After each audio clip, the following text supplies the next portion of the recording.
Assalamualaikum warahmatullahi wabarakatuh. Rabbi syrah li sadri wa yassir li amri wa hlul 'uqdatam min lisani. Allahumma shalli wa sallim ala sayyidina Maulana Muhammadin wa ala alihi washabihi ajmain. Amma ba'du. Yang sangat saya hormati Kiai Haji Raden Najib Abdul Qadir, wonten Kiai Haji Hamid Gusdar, teman lama saya Pak Tarom Bisro yang sudah melanggar perjanjian. Semoga dimaafkan Allah, meskipun saya tidak memaafkan. Karena Allah lebih baik ketimbang saya, jadi tentu Allah itu mudah memaafkan. Tapi kalau manusia itu susah, sehingga saya bisa maafkan kalau dia masuk surga. Kalau tidak ngajak saya itu tak tuntut itu. Terus kedua, sholat hajatnya Pak Mustaqim itu makbulah, jadi tidak akan saya gojlok. Ya, cuma tetap saja alamat saya Rembang, bukan Demak.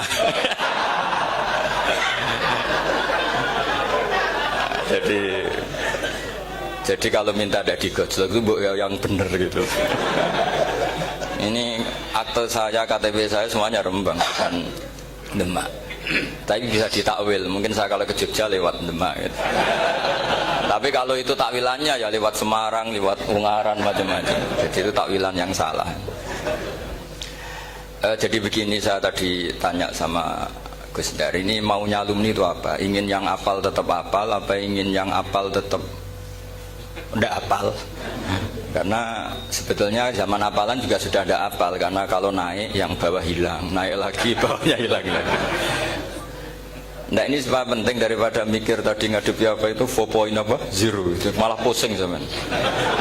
Karena itu ilmunya dosen. Kalau ilmunya wali itu zaman seperti ini sudah kehendak Allah, mau diapain gitu. Jadi dosen itu senangannya ruwet. Itu sudah hobi. Allah itu kalau bikin masalah itu sudah menyiapkan obatnya, itu pasti. Dulu Nabi punya tantangan sendiri. Agama ini pernah ditinggal Wali Songo, ditinggal Mbah Munawir, ditinggal Bali Maksum, ditinggal Mbah Abdul Qadir, tetap jalan. Padahal yang meneruskan ya orang-orang nggak jelas seperti ini. Kalau turus pesantren yang paling melanggar ya bosan jadi kiai, ingin jadi profesor, bukan kita ya.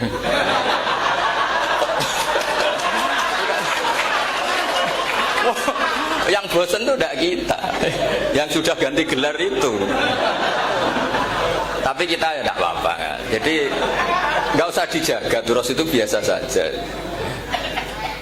Jadi biasa saja, menurut saya zaman itu biasa saja. Jadi Allah itu kalau bikin masalah itu ya bikin solusinya, itu sudah min sunnatillah. Jadi saya itu tidak pernah mikir, betul, saya itu nggak pernah mikir agama ini nanti kayak apa, enggak. Selain saya tahu Allah yang akan menjaga agama ini, dipikir gak dipikir, memang kalau zaman lebih buruk ketimbang kemarin, itu sudah nasnya Nabi. Ma min yaumin illa ba'dahu syarrun min. Nah ini karena materinya sanad, mungkin ini spesifikasi saya. Saya mohon sanad itu ditulis tapi tidak diimani. Jadi yang ditulis itu hanya sebagai perangkat mudawwan. Karena kalau sampean imani itu bahaya, karena nanti tidak hadits tawatur. Makanya kritiknya para ahli hadis terhadap sanadu ahli qiraah, misalnya jenengan dari Gus Najib, dari Mbak Abdul Qadir atau dari Mbak Arwani, kemudian Mbak Munawir, kemudian Syekh Yusuf Ad-Dimyati, terus Syekh Sa'ad Antar misalnya, sampai Syekh Haruni dan seterusnya. Itu kan hanya menyebut satu orang. Ini harus dicatat. Padahal sanad khususnya Quran itu lafadznya harus mutawatir, kaifiyatul ada juga harus mutawatir. Jadi harus riwayatu jam'in an jam'in la yumkinu tawatuhum alal kadzib. Makanya kalau ngaji sanad itu harus bersamaan dengan itu kita katakan bahwa menyebut Mbah Munawir itu fardun min afrodil am. Karena kalau enggak berarti sanad kamu menjadi ahadi. Kita tahu kan hadis riwayat ahadi itu masalah. Masalah apa enggak? Masalah. Hadis itu yang keren, yang mutawatir. Padahal Quran itu fauqal hadis. Makanya saya bilang sanad itu ditulis tapi tidak usah diimani. Kalau itu tok, ya harus diimani kalau itu sebagai jam'un an jam'in. Kebetulan tahunya itu lewat guru.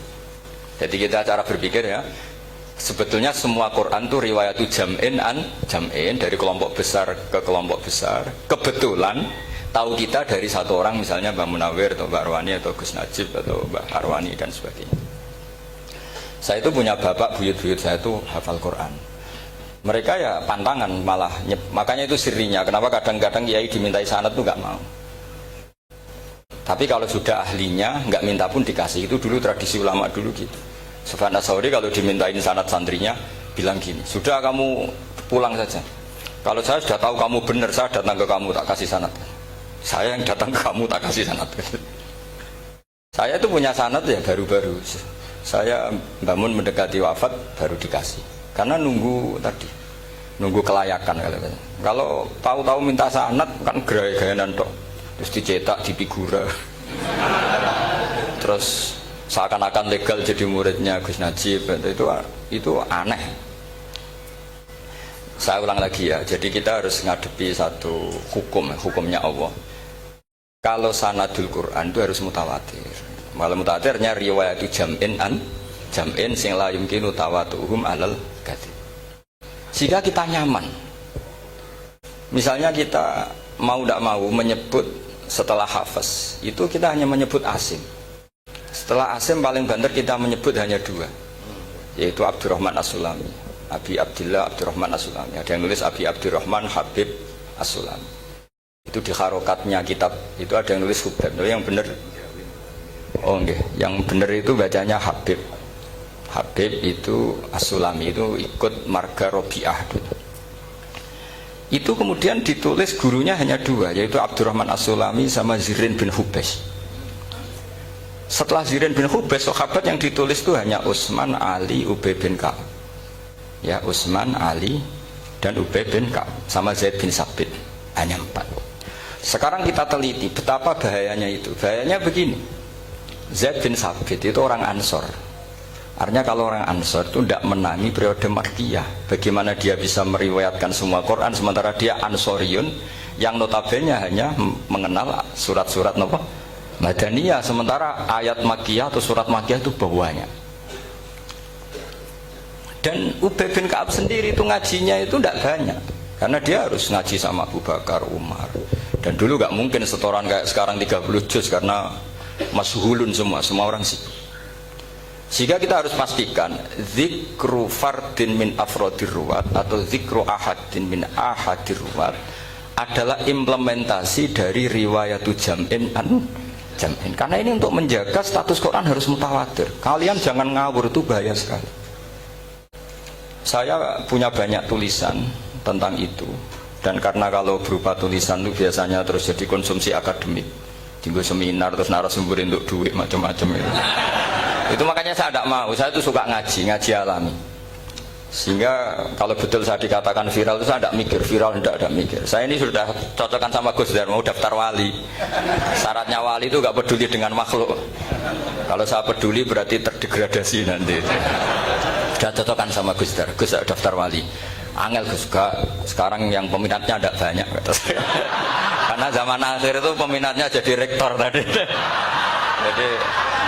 Jadi ini nanti dicek saja. Nah dulu mana saya dengan Gus Dar. Karena buyut-buyut saya itu ya sepuh, sama sepuhnya sama buyut. Karena buyut saya kandung itu diantara namanya ada Mbak Maksum. Mbak Maksum itu bin Soleh. Mbak Soleh buyut saya kandung itu gurunya Mbak Soleh Darat. Jadi buyut-buyut saya juga kasepuan. Gus ini juga kesepuan, jadi adu kesepuan. Yang jelas itu entah menang mana tidak tahu. Sing wani rokok berarti menang. Karena berarti berani tidak sopan. Tapi bisa saja menang saya karena legowo. Tadi pamit saya, Gus saya rokok boleh-boleh. Jadi dia lebih keren karena nggak sopan, saya keren karena jembarati. Berarti setingkat lah kira-kira gitu, setingkat. Kalau Gus Hamid karuan pernah Pak Alik ya, nggak berusopan sama Gus Dar, memang ini kan Pak Aliknya. Saya teruskan ya. Jadi anak-anak alumni Al-Munawwir ini yang dimaui apa lanyah Qurannya, apa tadi dakwah tadi tafakuh. Saya juga nggak paham yang dimaksud Pak Mustaqim itu. Karena apa ya? Ilmu itu ditulis itu sebenarnya berdasar minatnya penulis, bukan berdasar kehendak Allah. Buktinya gini, sebelum ada metodologi penyebaran agama, itu agama sudah jalan. Ditinggal Nabi Wali Songo agama sudah jalan. Penulis gue disertasi dokter enak weh, harusnya gini. Zaman rong nulis mbok tulis, wah agama wis mlaku. Sebetulnya orang nulis itu kan untuk gelar doktoral, untuk kenaikan pangkat. Mana ada kiai-kiai itu menjadi pinter karena tulisan para doktor? Nggak ada. Agama ini sudah jalan tanpa panduan para penulis dokter-dokter itu. Dulu mana ayo mereka dakwah sama panduan tulisannya? Dulu mana? Dulu dakwahnya. Terus itu dianalisis. Oh, terus analisis jadi disertasi. Makanya saya tuh jarang diundang orang mau kalau nggak pernah sepuh. Cuma sial saya yang pernah sepuh ternyata banyak. Akhirnya saya itu bikin kaidah agak salah dulu. Saya mau diundang hanya yang pernah sepuh. Ternyata yang pernah sepuh itu banyak. Ya, kemarin saya datang di hallnya Ki As'ad, terus dia datang di hallnya Pak Hamid. Nah, nambah saya kandung itu sepupu sama Pak Hamid Pasuruan. Saya buyut-buyut saya itu orang Lasem sama orang Kudus. Sebenarnya kalau saya mau nakalan itu pakai buyut saya tertua itu, tapi kayaknya enggak lah. Nanti mereka malah ngedu Nabi Adam malah selesai. Karena kalau saya pakai buyut saya yang Mbah Soleh itu, yang gurunya Mbah Soleh Darat itu, nanti sampean pakai Nabi Adam bisa tuntas saya. Meskipun saya mungkin lewat Kobil atau lewat Habil, nanti cocokan lagi. Jangan-jangan jenengan yang lewat Kobil, ke saya Habil. Malah panjang lagi, nggak tahu aktenya juga nggak. Kira-kira kan delok potongannya. Kalau yang alim kayaknya pantasnya lewat Habil. Gitu. Kalau yang nggak alim ya pantasnya lewat nggak tahu. Campuran ya kombinasi. Tapi begini ya, Quran itu al-mira fil Quran kufrun ya, atau al-jidal fil Quran kufrun ya, ada dua riwayat. Memperdebatkan Quran itu kafir. Nah, awal debat itu karena Quran dianalisis. Sehingga karena dianalisis ini sebetulnya yang masuk itu analisisnya apa? Para analis, bukan hakikatul ilm. Misalnya gini, para dosen atau para peneliti itu harus pernah jadi wali. 2 menit saja, tidak usah lama-lama. Karena grup wali juga gak terima kalau ini jadi wali lama-lama, karena ada aturannya.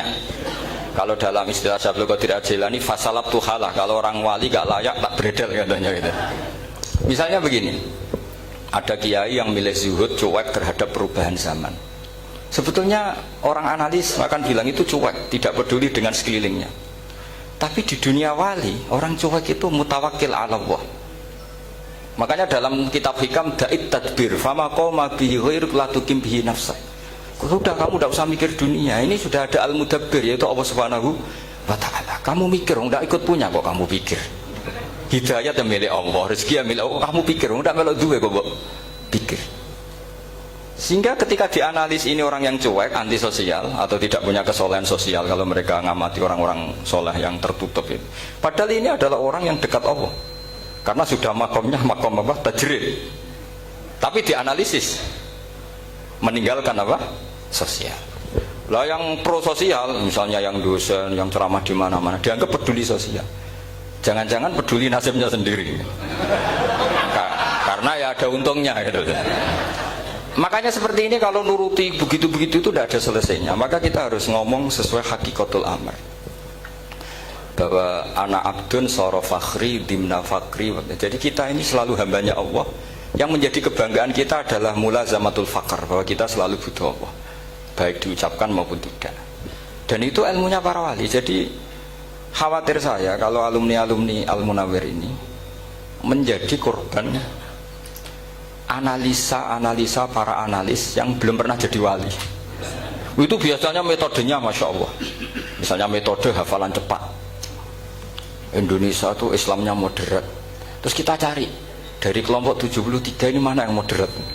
Apalagi Islam Nusantara ini kelompok keberapa lagi, kan terus bingung secara referensi. Nggak apa-apa, kita jadikan hiburan istilah Islam Nusantara, Islam moderat, Islam ekstremis, Islam, jadikan hiburan. Tapi tidak merubah ilmu kita yang mau rusak dari Rasulullah SAW, yaitu bahwa umat ini hanya terbagi 73. Itu ada riwayat mengatakan 72 masalah, yang satu benar. Tapi ada riwayat kebalikannya, 72 itu benar, yang satu salah. Itu di dunia ilmu hadis diperdebatkan kuat mana riwayat itu. Tapi karena kita ini terlalu mengkonsumsi orang yang nggak ahlinya, ya sudah sepihak tadi kita hanya menguatkan riwayat yang 72 masalah, yang satu benar. Tapi pertanyaannya, kuat mana dua riwayat itu? Kita yang ahli sunnah itu baca beberapa teks hadis, itu banyak ahli hadis yang mendukung dua-duanya. Nah, padahal logikanya secara ilmu wal hadis idza tatarraqahul ihtimal saqata anhul istidlal, ya kalau ihtimalnya banyak ya sudah nggak usah dipakai dalil ya. Tapi kan kita ndak etis ya, karena guru-guru kita juga pakai dalil itu. Tapi sebetulnya di sarah-sarah itu dijelaskan. Apalagi di kitabnya Habib Muhammad bin Abdillah Al-Haddar, mertuanya Habib Zain bin Smith, juga mertuanya Habib Umar Hafid. Beliau termasuk orang yang setuju 72 itu benar, yang satu yang masalah. Ketika ditanya siapa itu Az-Zanadiqah, orang-orang yang sintik. Yang satu kebalikannya, 72 masalah, yang satu benar, siapa itu Ahlu Sunnah wal Jamaah. Nah, kalau kamu mau neliti secara serius, lafaz-lafaz seperti itu polanya sama. Semua ilmu ada pola seperti itu. Misalnya di Quran ada istilah fi yaumin kana miqdaruhu khamsina alfasana. Ada istilah lagi ka alfisanatim mimma ta'udun. Itu kan hitungannya beda jauh, yang satu 1000 tahun, yang satu hanya 50 khamsina alfasana, 50 ribu tahun. Ngitungnya gimana? Ngitungnya gampang saja kalau kita tidak punya tradisi menganalisis. Ketika Abdul bin Abbas ditanya, lalu ke alfasanatin maknanya apa? Khamsina alfasana maknanya apa? Ya yaumun aradahu, itu hari yang dikehendaki Allah. Kamu tidak perlu tahu. Memangnya kalau kamu tahu terus mau apa? Itu kan memang satu ilmu, karena dulu orang itu nggak perlu istighal bima la ya'nihi, tidak perlu sibuk dengan sesuatu yang nggak perlu tahu. Malah orang dulu itu punya jargon wa inna minal ilmi la jahlan. Sebagian ilmu itu jadi bodoh. Misalnya gini, saya tadi kenalan sama Pak Mustaqim, saya tidak akan tanya bapaknya siapa, mbaknya siapa, karena itu tidak penting bagi saya. Yang penting saya itu nyari ilmu yang menjadikan saya diridani Allah. Sehingga orang dulu itu kalau kenalan itu nggak pernah tanya, karena dianggap nggak penting. Itu makam sama, kamu tahu 100 tahun itu apa, atau 50 tahun itu apa, 1000 tahun apa, itu tidak penting. Cara Abdul bin Abbas, wasal amma yurdika, kamu tanya apa yang menjadi ridhonya Allah Ta'ala. Sehingga ketika orang dulu cuek, kenalan kok tidak ditanya bapaknya asalnya mana, mereka itu apa ya, konsisten dengan konstitusi min husni islamil mar'i tarkuhu malayani. Tapi para analis, wah ini tidak familiar, kenalan kok dingin-dingin saja, orangnya dingin, pasif. Ini tidak pasif, ini tarku malayani. Jadi gak sambung, memang calon wali sama calon rektor itu tidak sambung. Jadi memang nggak sambung, cara berpikirnya beda.